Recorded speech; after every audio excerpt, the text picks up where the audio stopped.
Do trusts need to make estimated tax payments? Have you ever wondered if trusts are required to make estimated tax payments? This is an important question for anyone involved in estate planning or managing a trust. Trusts are separate taxable entities, which means they file their own income tax returns using Form 1041. Just like individuals, trusts must pay income tax on any income they retain. So, when do trusts need to make those estimated tax payments? If a trust expects to owe more than $500 in tax for the year, it must make estimated payments. This requirement helps avoid penalties for underpayment. However, there are exceptions. If the trust anticipates that withholding or credits will cover at least 90% of the current year's tax liability, or 100% of the prior year's tax liability, then estimated payments may not be necessary. To make estimated payments, trusts use Form 1041-S.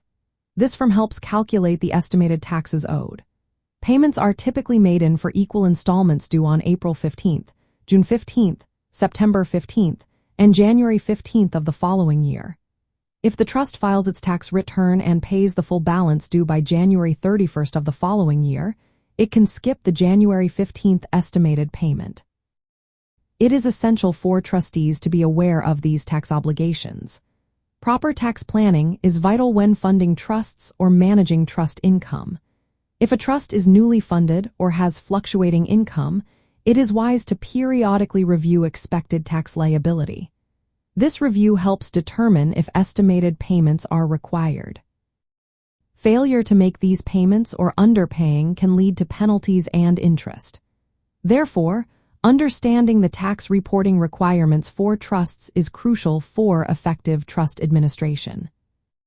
In summary, trusts do need to make estimated tax payments if they expect to owe a certain amount beyond withholding and credits. Using Form 1041-S, trustees should make quarterly payments to avoid penalties unless the trust qualifies for exceptions based on prior year or current year tax liability estimates. This requirement is an important consideration in trust administration and estate planning.